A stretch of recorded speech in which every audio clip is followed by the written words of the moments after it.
નમસ્કાર દોસ્તો, target on એપ્લિકેશનમાં આપ સૌનું હાર્દિક સ્વાગત છે. મિત્રો, આજે આપણે ભૂગોળનો ખૂબ જ મહત્વનો ટોપિક એવો વાતાવરણ વિશે અભ્યાસ કરીશું. તો સૌપ્રથમ આપણે જાણીએ મિત્રો કે વાતાવરણ કોને કહેવાય. વાતાવરણ કોને કહીશું તો બધી જ અલગ અલગ ચોપડીઓમાં વાતાવરણની તમને અલગ અલગ વ્યાખ્યાઓ આપેલી હશે. જેમ કે અમુક બુકની અંદર એવી વ્યાખ્યા આપેલી છે કે પૃથ્વીની સપાટીથી 1000 કિલોમીટરની ઊંચાઈ ઉપર જઈએ તો એને વાતાવરણ તરીકે ઓળખીશું. ત્યાર પછી આ વિજ્ઞાનની બુકની અંદર વ્યાખ્યા આપેલી છે. સામાજિક વિજ્ઞાનમાં જોઈએ તો પૃથ્વીની સપાટીથી આશરે 1600 કિલોમીટર સુધીની ઊંચાઈએ જઈએ તો એને આપણે વાતાવરણ તરીકે ઓળખીએ છીએ. તો આવી જુદા જુદા પ્રકારની તમને વ્યાખ્યાઓ જોવા મળશે. પરંતુ મિત્રો, પ્રોપરલી આપણે વાતાવરણને સમજીએ કે વાતાવરણ કોને કહીશું તો પૃથ્વીનું ગુરુત્વાકર્ષણ બળ જ્યાં સુધી લાગશે ત્યાં સુધી હવાનું આવરણ હશે એને આપણે કહીશું વાતાવરણ.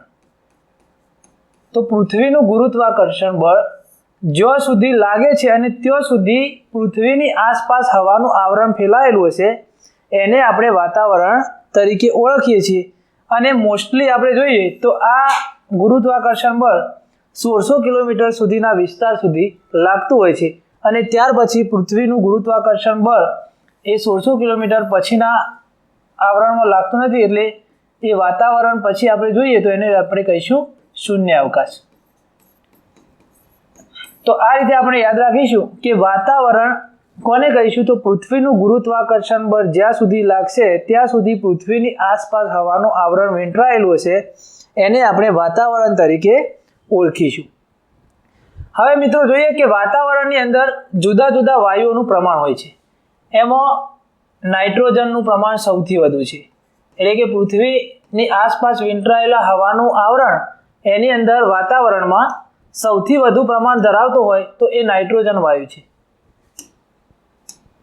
નાઇટ્રોજન.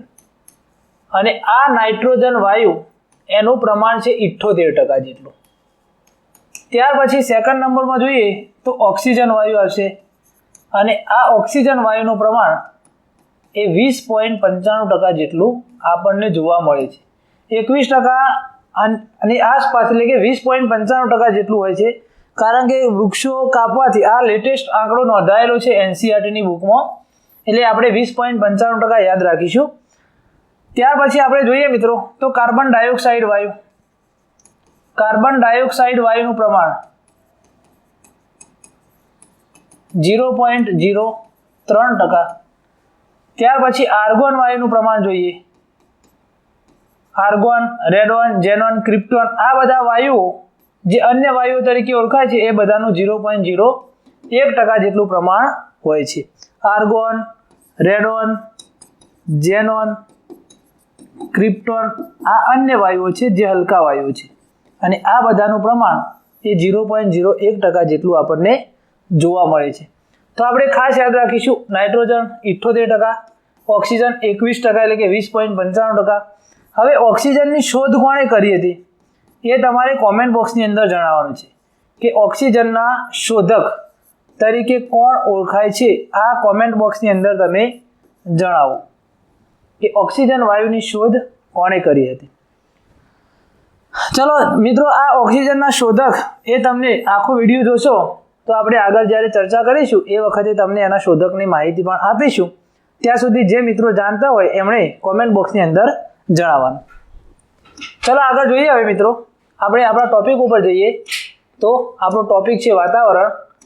વાતાવરણમાં જોઈએ તો nitrogen 78%, oxygen 20.95%, argon 0.93%, carbon dioxide 0.03% અને અન્ય વાયુઓ છે જે 0.01%. હવે વાતાવરણની અંદર જોઈએ તો પૃથ્વીની સપાટીથી આપણે બધા જાણીએ છીએ કે કાર્બન ડાયોક્સાઇડ એ હવા કરતો ભારે વાયુ છે. હવા કરતા ભારે વાયુ હોવાથી કાર્બન ડાયોક્સાઇડ એ વાતાવરણમાં નીચેના સ્તરમાં જોવા મળશે. તો પૃથ્વીની સપાટીથી 20 કિલોમીટર સુધીના જે હવાનું આવરણ છે એમાં CO2 એટલે કે કાર્બન ડાયોક્સાઇડ વાયુનું પ્રમાણ વધુ પ્રમાણમાં જોવા મળશે. એટલા માટે તો આ કાર્બન ડાયોક્સાઇડ વાયુ એને આપણે ગ્રીન હાઉસ ગેસ કહીએ છીએ. Green house gas. કારણ કે કાર્બન ડાયોક્સાઇડ વાયુનો ગુણધર્મ છે કે તે સૂર્ય ઉપરથી આવતા પ્રકાશના કિરણો પૃથ્વીની સપાટી ઉપર અથડાઈ અને પરત ફરે છે, એટલે કે પરાવર્તિત થાય છે, ત્યારે આ પરાવર્તિત કિરણોને એ પોતાની પાસે પકડી રાખે છે અને પોતાની પાસે પકડી રાખવાના કારણે એ પૃથ્વીના સપાટી ઉપર ગરમીનું પ્રમાણ વધારે છે અને ગરમીનું પ્રમાણ વધવાના કારણે ધ્રુવ ઉપર રહેલો એટલે કે બરફ જે છે એ પીગળે છે અને એના કારણે સમુદ્રની સપાટી ઊંચી આવે છે અને આ ગ્રીન હાઉસ ગેસના કારણે પૃથ્વીની સપાટીનું તાપમાન વધે છે. પૃથ્વીની સપાટી પર તાપમાન વધવાનું મુખ્ય કારણ એ ગ્રીન હાઉસ ગેસ એટલે કે CO2 વાયુના કારણે છે. તો પૃથ્વીની સપાટીથી આશરે 20 કિલોમીટર સુધીની ઊંચાઈ ઉપર કાર્બન ડાયોક્સાઇડ વાયુનું સ્તર આવેલું છે. ત્યાંથી આપણે ઉપર જઈશું મિત્રો તો પૃથ્વીની સપાટીથી 110 કિલોમીટર સુધીની ઊંચાઈ સુધી ઓક્સિજન વાયુનું સ્તર આવેલું છે અને ત્યાર પછી આપણે આગળ જઈએ તો 130 કિલોમીટર સુધી નાઇટ્રોજન વાયુ વિસ્તરેલો છે. તો આ રીતે આપણે યાદ રાખીશું કે પૃથ્વીની સપાટીથી 20 કિલોમીટર સુધી CO2, 110 કિલોમીટર સુધી ઓક્સિજન અને 130 કિલોમીટર સુધી નાઇટ્રોજનનું સ્તર આપણને જોવા મળે છે. ચલો આપણે આગળ જોઈએ તો નાઇટ્રોજન ઉપરાંત આજે નાઇટ્રોજનનું 130 કિલોમીટર સ્તર જોવા મળે છે તો એ 130 કિલોમીટર ઉપર આપણને નિયોન, ક્રિપ્ટોન, હિલિયમ અને હાઇડ્રોજન આ હવા કરતા ખૂબ જ હલકા વાયુઓ છે એનું સ્તર આપણને ઉપર છેક નાઇટ્રોજનના ઉપર જોવા મળશે. ચલો ભૂકંપ આવે એટલે આપણને સાહજિક રીતે પ્રશ્ન થાય છે કે પ્રાણીઓને જલ્દી ખબર પડી જાય. તો પ્રાણીઓને કેમ જલ્દી ખબર પડી જાય છે મિત્રો? તો એનું કારણ એ છે કે ભૂકંપ તેમજ જ્વાળામુખીના સમયે વાતાવરણની અંદર તેજ ગતિથી રેડોન વાયુનું પ્રમાણ વધવા લાગે છે અને આ પ્રાણીઓ એ રેડોન વાયુના પ્રમાણને ઓળખી જાય છે, એટલે એમને ખબર પડી જાય કે ભૂકંપ અને જ્વાળામુખી આવવાનું હોય તો પ્રાણીઓ વિચિત્ર પ્રકારની ગતિ મતલબ કે વિચિત્ર પ્રકારના વર્તનો કરવા લાગે છે. તો એના ઉપરથી ખબર પડી જાય કે ભૂકંપ અને જ્વાળામુખી આવવાનું છે કારણ કે રેડોન વાયુનું પ્રમાણ વધી જાય છે. હવે આપણે આગળ જોઈએ તો પૃથ્વીની સપાટીથી જેમ જેમ આપણે ઉપર જઈએ છીએ તો પ્રત્યેક કિલોમીટરે 6.5 ડિગ્રી સેન્ટીગ્રેડમાં ઘટાડો થાય છે. ધારો કે અહીંયા આપણે પૃથ્વીની સપાટી ઉપર છીએ અને 1 કિલોમીટર જઈએ એટલે 6.5 અંશ સેલ્સિયસ તાપમાનમાં શું થશે? તો તાપમાન ઘટશે અને તાપમાનના આ ઘટાડાને લેપ્સ રેટ કહીએ. આપણે શું કહીશું મિત્રો? Lapse rate. Temperature lapse rate એટલે કે તાપમાનનો ઘટાડો. પ્રત્યેક કિલોમીટરે આપણે 6.5 ડિગ્રી સેલ્સિયસ ઘટાડો થશે એટલે કે 1 કિલોમીટર ઉપર જઈશું એટલે 6.5 ડિગ્રી તાપમાનમાં ઘટાડો આપણને જોવા મળશે. તો આ ઘટાડો ક્રમશઃ આગળ વધીશું મતલબ કે જેમ જેમ ઉપર જઈશું એમ એમ આ ઘટાડો થતો જશે અને એક સ્તર એવું આવશે કે તાપમાનમાં ઘટાડો જે થાય છે એ ઘટાડો થતો બંધ થશે અને પછી ત્યાંથી તાપમાનમાં વધારો થશે. તો જ્યારે તાપમાનમાં ઉપર જઈએ એમ એમ ઘટાડો થશે અને પછી તાપમાન ઘટતું અટકી જશે અને પછી તાપમાનમાં વધારો થશે અને પછી પાછો તાપમાનમાં વધારો થતો અટકી જશે અને પછી પાછો ઘટાડો થશે. ફરીથી પાછું એક સ્તર એવું આવશે કે જેમાં તાપમાનમાં જે ઘટાડો થતો હોય એ અટકી અને પાછો વધારો થશે. તો આ રીતે ક્રમશઃ આપણે આગળ વધીશું તો આપણને જુદા જુદા સ્તર જોવા મળશે અને આ સ્તર એ વાતાવરણના જુદા જુદા સ્તર છે એનો આજે આપણે અભ્યાસ કરવાના છીએ. કે પહેલું આવશે મિત્રો ક્ષોભમંડળ. ક્ષોભમંડળ જેમાં ઉપર જઈશું એમ 6.5 અંશ સેલ્સિયસ તાપમાનમાં શું થશે? તો તાપમાન ઘટશે. ત્યાર પછી ઉપર જઈશું એટલે અહીંયા તાપમાન ઘટતું અટકી જશે એને કહીશું આપણે ક્ષોભ સીમા અને પછી આવશે સમતાપ મંડળ. તો આ જે મંડળ આવશે એ કયું આવશે? સમતાપ મંડળ. અને સમતાપ મંડળમાં પાછો તાપમાનમાં શું થશે? વધારો. ત્યાર પછી તાપમાનમાં ઉપર જઈશું એટલે ઘટાડો. મધ્ય મંડળ, આયન મંડળ અને બહિર્મંડળ. તો આવી રીતે આપણે આગળ અભ્યાસ કરીએ કે કયા કયા મંડળની અંદર કયા કયા પ્રકારની ઘટનાઓ જોવા મળે છે જે પરીક્ષામાં પૂછાય છે. તો ચાલો મિત્રો જોઈએ આપણે ટ્રોપોસ્ફિયર જેને આપણે કહીશું ક્ષોભમંડળ. આના અંગ્રેજી નામ પણ આપણે યાદ રાખવાના છે. તો પહેલું આવશે મિત્રો ક્ષોભ મંડળ, જેને આપણે કહીશું ટ્રોપોસ્ફિયર. ક્ષોભ મંડળ. ક્ષોભ મંડળને અંગ્રેજીમાં કયા નામે ઓળખીશું? તો ટ્રોપોસ્ફિયર. આના ઇંગ્લિશ નામ પણ ઘણીવાર પૂછાતા હોય છે, એટલે આપણે યાદ રાખીશું. ત્યાર પછી સ્ટ્રેટોસ્ફિયર, એટલે આને કહીશું મિત્રો સમતાપ મંડળ. સમતાપ મંડળ. ત્યાર પછી જોઈએ તો મિઝોસ્ફિયર, એટલે મધ્ય મંડળ. જો આ મધ્ય મંડળ એટલે બંનેના વચ્ચે છે, ઉપર બે નીચે બે ને વચ્ચે, એટલે આને કહીશું આપણે મધ્ય મંડળ. ત્યાર પછી થર્મોસ્ફિયર, એટલે ઉષ્માવરણ. ઉષ્માવરણ. અને આ આવરણની અંદર આપણને આયનાવરણ જોવા મળશે.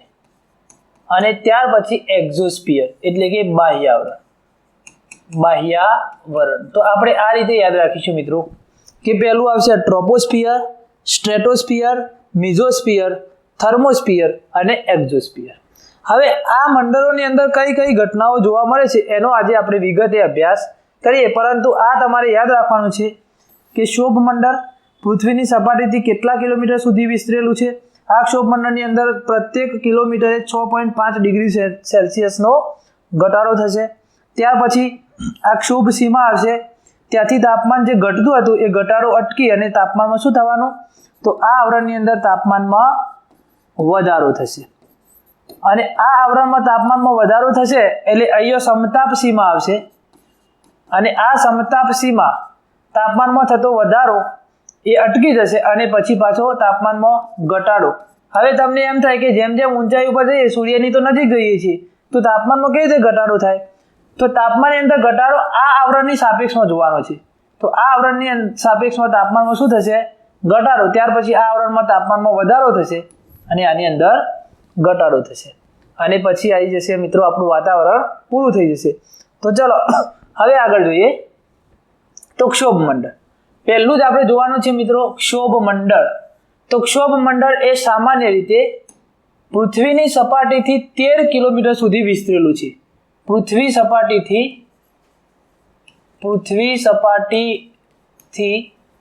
13 કિલોમીટર સુધી વિસ્તરેલું આવરણ, જેને આપણે કહીશું ક્ષોભ મંડળ. પરંતુ પૃથ્વીની સપાટીથી 13 કિલોમીટર તો આપણે એ વાત કરી શકીએ કે 13 કિલોમીટર સુધી વિસ્તરેલું છે.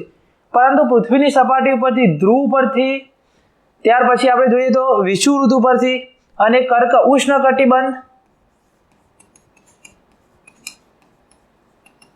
શીત કટિબંધ અને સમશીતોષ્ણ કટિબંધ,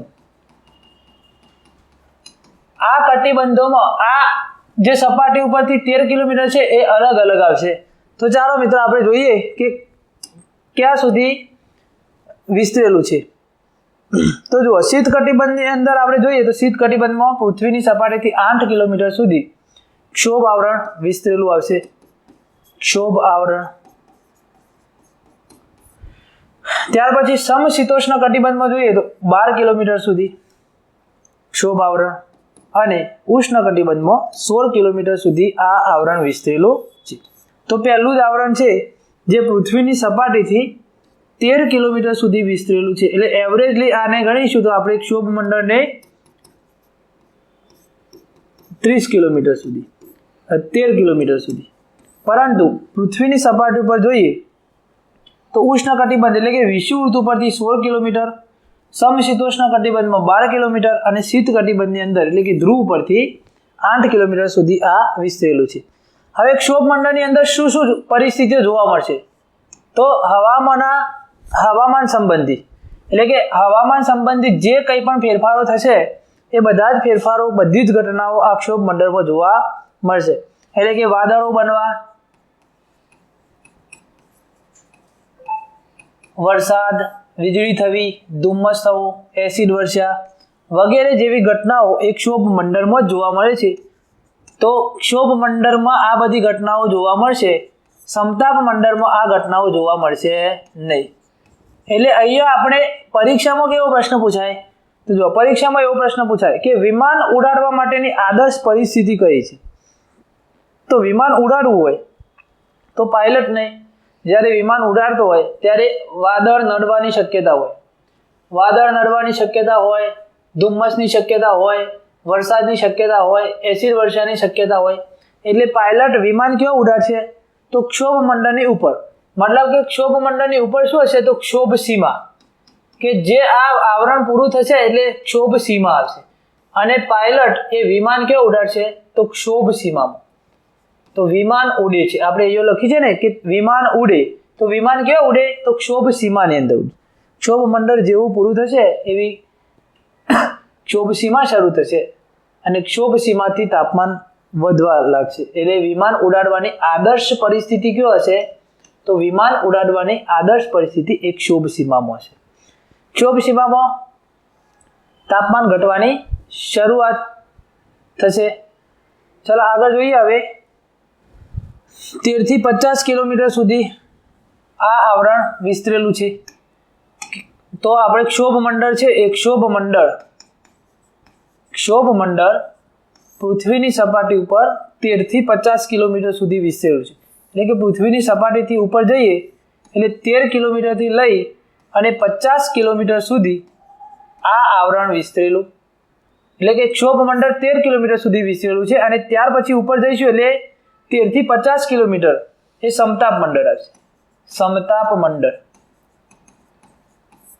તો 0 થી 13 કિલોમીટર સુધી આવશે.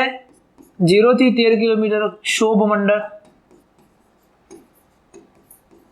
અને 13 થી 50 કિલોમીટર સુધી વિસ્તરેલું હવાનું આવરણ એટલે સમતાપ મંડળ.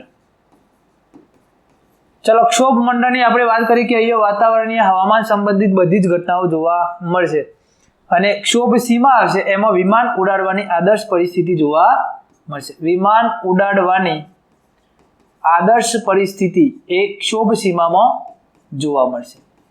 ત્યાર પછી આપણે જોઈએ મિત્રો, તો હવે આપણે અભ્યાસ કરીએ સમતાપ મંડળ.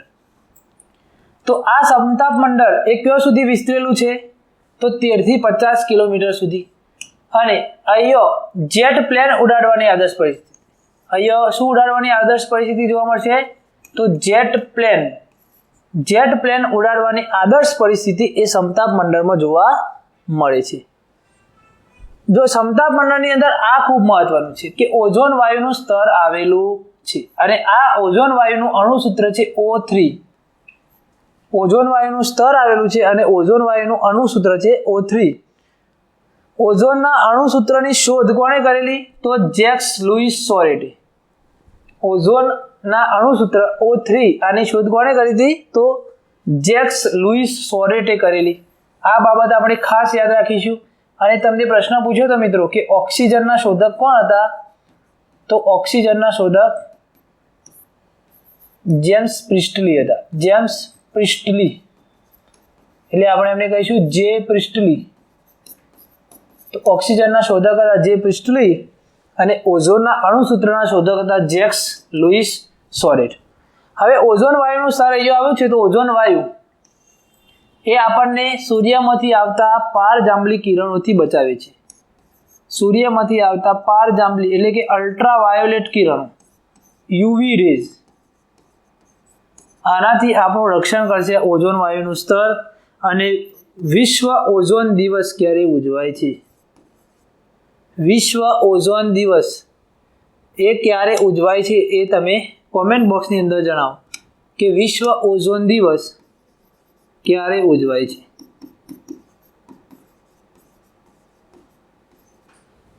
વિશ્વ ઓઝોન દિવસ ક્યારે ઉજવાય છે? તો વિશ્વ ઓઝોન દિવસ ઉજવાશે 16 સપ્ટેમ્બર.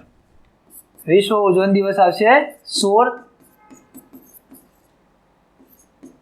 સપ્ટેમ્બરના રોજ વર્લ્ડ ઓઝોન ડે તરીકે ઉજવવામાં આવે છે. હવે ઓઝોન વાયુના સ્તરમાં ગાબડા પડ્યા, એટલે કે ઓઝોન વાયુનું સ્તર એ પાતળું પણ થવા લાગ્યું, અને એમાં ગાબડા પણ પડ્યા. હવે જ્યારે આ ઓઝોન વાયુના સ્તરમાં ગાબડા પડ્યા એટલે વિશ્વ બન્યું ચિંતિત. હવે ઓઝોન વાયુના સ્તરમાં ગાબડા પડવા માટેનું મુખ્ય કારણ શું છે? તો CFC વાયુ. CFC એટલે ક્લોરોફ્લોરોકાર્બન્સ.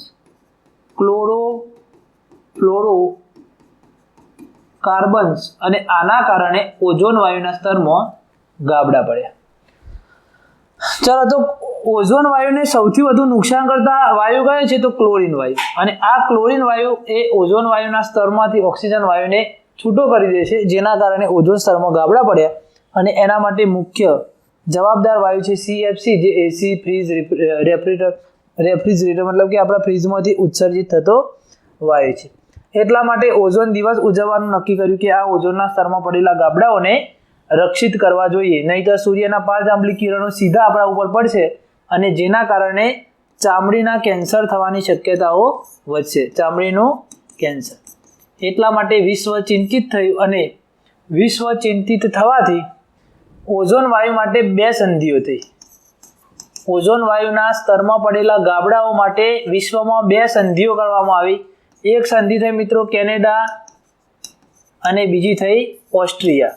હવે ઓસ્ટ્રિયામાં કઈ જગ્યાએ થઈ? તો ઓસ્ટ્રિયાના વિયેના ખાતે અને કેનેડાના મોન્ટ્રીયલ ખાતે. હવે તમને પ્રશ્ન અહીંથી પૂછાય કે ઓઝોન વાયુના સ્તર માટે નીચેનામાંથી કઈ સંધિ જોવા મળે છે, મતલબ કઈ સંધિ થઈ? તો કેનેડાની મોન્ટ્રીયલ સંધિ અને ઓસ્ટ્રિયાની વિયેના સંધિ. આ બંને ઓઝોન સ્તરમાં પડેલા ગાબડાઓને રોકવા માટે અને ઓઝોન સ્તરને બચાવવા માટે આ 2 દેશોની અંદર મીટિંગ થઈ અને ત્યાં સંધિ કરવામાં આવી.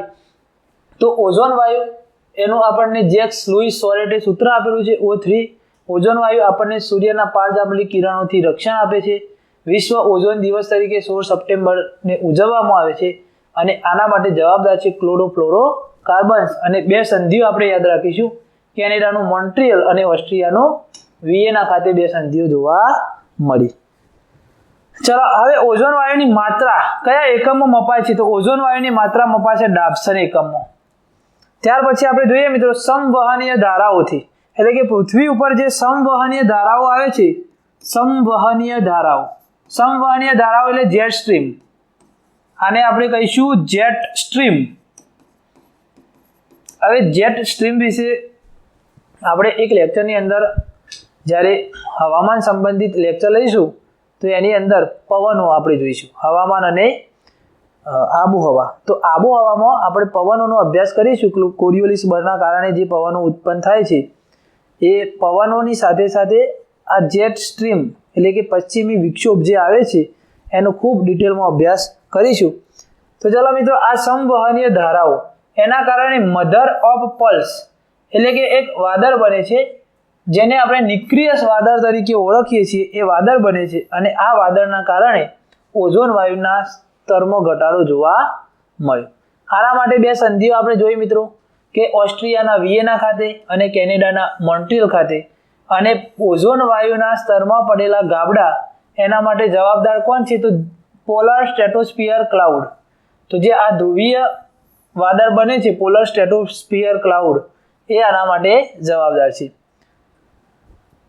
ચલો, તેના પછી આપણે સમતાપ મંડળ પછી જોઈએ મધ્ય મંડળ. તો આપણે પહેલા જોઈએ મિત્રો ક્ષોભ મંડળ. આ ક્ષોભ મંડળ ક્યાં સુધી વિસ્તરેલું હતું? તો 0 થી 13 કિલોમીટર સુધી. ત્યાર પછી સમતાપ મંડળ. તો સમતાપ મંડળ 13 થી 50 કિલોમીટર સુધી. અને ત્યાર પછી મધ્ય મંડળ. અને મધ્ય મંડળ ક્યાં સુધી આવશે? તો 50 થી 80 કિલોમીટર સુધી વિસ્તરેલું હવાનું આવરણ, જેને આપણે કહીશું મધ્ય મંડળ. અને આ મધ્ય મંડળની અંદર ઉલ્કાપિંડ સળગી જાય છે, કે પૃથ્વી ઉપર જ્યારે ઉલ્કાપાત થાય છે ત્યારે આ ઉલ્કાપિંડ એ મધ્ય મંડળની અંદર સળગી જાય છે. અને આ ઉલ્કાપિંડ સળગવાથી એક વાદળ બને છે, જેને કહીશું આપણે નોક્ટિક્યુસેન્ટ વાદળ. અને આ નોક્ટિક્યુસેન્ટ વાદળ એ મધ્ય મંડળની અંદર ઉલ્કાપિંડ સળગવાથી બને છે. તો પરીક્ષામાં આ બધા પ્રશ્નો જોડકા સ્વરૂપે પૂછાતા હોય છે કે મધર ઓફ ન્યુક્લિયર્સ ક્યાં જોવા મળે છે, નોક્ટિક્યુસેન્ટ વાદળ ક્યાં જોવા મળે છે? તો આ નોક્ટિક્યુસેન્ટ વાદળ એ મધ્ય મંડળની અંદર ઉલ્કાપિંડ સળગવાથી જોવા મળે છે. હવે ઉલ્કાપિંડ અહીંયા તો ટોટલી સળગી જશે. ઉલ્કાપિંડ સળગવાની શરૂઆત જ્યારે પૃથ્વીના વાતાવરણમાં આવશે, એટલે પૃથ્વીના વાતાવરણમાં હવાના ઘર્ષણથી સળગવાની તો શરૂઆત થાય છે, પરંતુ સંપૂર્ણ સળગી ક્યાં જશે? તો મધ્ય મંડળની અંદર ઉલ્કાપિંડ સંપૂર્ણ સળગી જાય છે. અને ઉલ્કાપિંડ સળગવાથી જે ધુમાડો નીકળે છે એના કારણે આ વાદળ બને છે, જેને આપણે કહીશું નોક્ટિક્યુસેન્ટ વાદળ. ત્યાર પછી આયન મંડળ જોઈએ. તો આયન મંડળ એ ઉષ્માવરણની અંદર જોવા મળશે. આયન મંડળ આપણને ક્યાં જોવા મળશે? ઉષ્માવરણની અંદર. હવે આ ઉષ્માવરણની આપણે જોઈએ તો પૃથ્વીની સપાટીથી 80 થી 400 કિલોમીટર સુધી વિસ્તરેલું હોવાનું આવે. 80 થી 400 કિલોમીટર સુધી ઉષ્માવરણ આવેલું છે અને આ ઉષ્માવરણમાં આપણને આયન મંડળ જોવા મળશે. આયન મંડળ. તો આપણને અહીંયા આયન મંડળ કેમ જોવા મળશે? તો પૃથ્વી સપાટી ઉપર સૂર્યના જ્યારે કિરણો આવશે તો સૂર્યના કિરણોના કારણે હવાના અણુઓનું વિભાજન થશે. હવાના અણુઓનું વિભાજન થશે અને આ હવાના અણુઓનું વિભાજન થતો તેઓ વીજભારિત થશે અને આ વીજભારિત થતા એટલે કે ધન ધ્રુવ અને ઋણ ધ્રુવ ઉત્પન્ન થાય છે અને જેના કારણે અણુઓનું આયનમાં રૂપાંતર થશે અને અણુઓનું આયનમાં રૂપાંતર થવાથી ધન આયન અને ઋણ આયન બને છે. એટલા માટે અહીંયા જે હવાના અણુઓનું વિભાજન થઈ અને તેઓ વીજભારિત થશે એટલે કે આયન બનશે એને આપણે કહીશું આયન મંડળ અથવા આયનાવરણ તરીકે ઓળખી છે. આયનાવરણ. તો આ રીતે ઉષ્માવરણની અંદર તમને આયનાવરણ જોવા મળશે અને ઉષ્માવરણ એ 80 થી 400 કિલોમીટર સુધી વિસ્તરેલું છે. સૂર્યના ઇલેક્ટ્રોમેગ્નેટિક કિરણોનું શોષણ થશે અને અહીંયાથી રેડિયો તરંગોનું પુનરાવર્તન થશે. એટલે કે પૃથ્વી ઉપરથી જે રેડિયો તરંગો આવશે એનું પુનરાવર્તન અહીંયા થશે. ત્યાર પછી બાહ્ય મંડળ જોઈએ મિત્રો. જો પૃથ્વી ઉપરથી જે રેડિયો તરંગો જશે એ ઉષ્માવરણ એટલે કે આયના મંડળથી પરત પાછા ફરશે એટલે કે અહીંયાથી પુનરાવર્તન થશે. રેડિયો તરંગોનું પુનરાવર્તન ક્યાંથી થશે? તો રેડિયો તરંગોનું પુનરાવર્તન આયનાવરણ અથવા ઉષ્માવરણથી થશે. અને વાયુમંડળનું સૌથી ઉપરનું સ્તર એટલે કે 400 કિલોમીટર ઉપરનું સ્તર આવશે એ કયું આવશે? તો બાહ્ય આવરણ. તો વાયુમંડળના સૌથી ઉપરનું સ્તર બાહ્ય આવરણ, એની અંદર હાઇડ્રોજન અને હિલિયમ અહીંથી અવકાશમાં જાય છે. તો મિત્રો આ રીતે આપણે વાતાવરણ એનો ટોપિક પૂરો કરીએ છીએ. જો તમારે કોઈ પ્રશ્ન હોય તો તમે એપ્લિકેશન ડાઉનલોડ કરી લો અને એપ્લિકેશન ડાઉનલોડ કરી 70412 57 504 આ નંબર પર વોટ્સઅપ દ્વારા તમારો પ્રશ્ન પૂછી શકો છો. આપ સૌનો ખૂબ ખૂબ આભાર.